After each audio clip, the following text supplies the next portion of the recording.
Do you think the Yankees are players on Scherzer? I don't.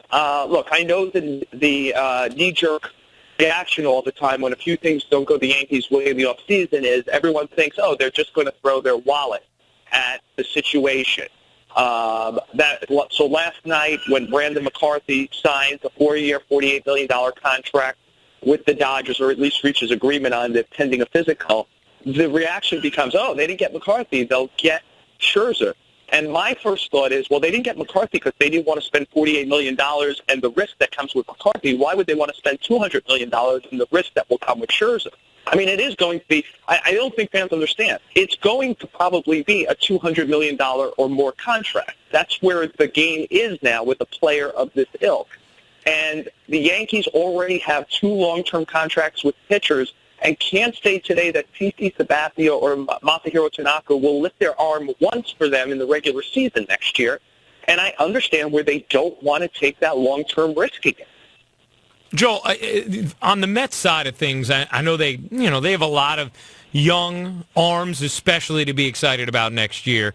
But is there anything you see them doing in this free agent market or trade market to help get them over the top and make us think, you know what, yeah, they are absolutely legitimate contenders coming up this next season? So it's a good question, of course, Ryan. And I always say you try to judge people's future behavior based on their past behavior. And Sandy Alderson's past behavior is he is a very deliberate general manager who believes fewer moves are more. That if you make a lot, you're bound to make a lot of mistakes. That you know more about your players than you know about the group of players that you might think about acquiring. And the question really comes down to this. Shortstop, right? That's the position. If we put a player that we even said was the 12th best shortstop in the major league, somebody who could play defense at a slightly above average level and hit, say, a 720 OPS, 10 homers, 15 steals, and field the position well, and that guy was going to play shortstop for the Mets next year, we'd say, wow, the Mets are probably going to be pretty good as long as they have decent health with their rotation. That shortstop essentially doesn't exist in any marketplace, whether it's trade or free agency.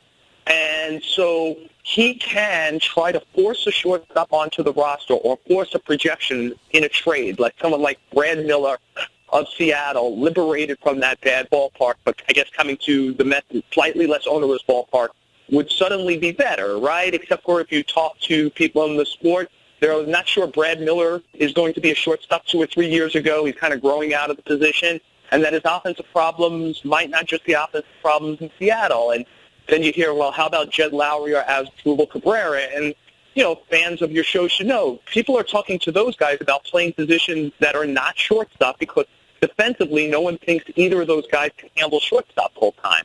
And so, you could hope and wish for the market to open up to what you want, but you can only shop for the food that's in the supermarket. And the shortstop supermarket is awful this offseason, as we saw, because ultimately the Yankees made a decision on Didi Gregorius that they'd rather have the defense and hope that they could get the offense to passable levels. Final thing, what's the market on Headley? Has it gotten away from the Yankees where they're just wiping their hands and go, you know what, we'll go with Perella and Ref Snyder at second? Yeah, Mike, I think this. On Monday this week, I was told by someone I absolutely believe that Headley was going to get done at these meetings. And I think that the reason, and so now that's a definite. That's somebody who was plugged in, who thought that. Now, if I'm reading the tea leaves on why it didn't get done here, my suspicion is he has nice offers out there that are above where the Yankees want to go. But, as you know, Mike, you were there, Headley really enjoyed his time with the Yankees. And so he wants to have his cake and eat it, too. He wants to return to New York, but he wants to be paid at least somewhat similarly to whatever the top of his market would be someplace else. I sense the Yankees like this player a lot, have gone with some high level of trepidation from 3 years to 4 years. They didn't really want to go more than 3 years, but they've gone to 4 years, but they really don't want to increase the total value of the contract offer anymore.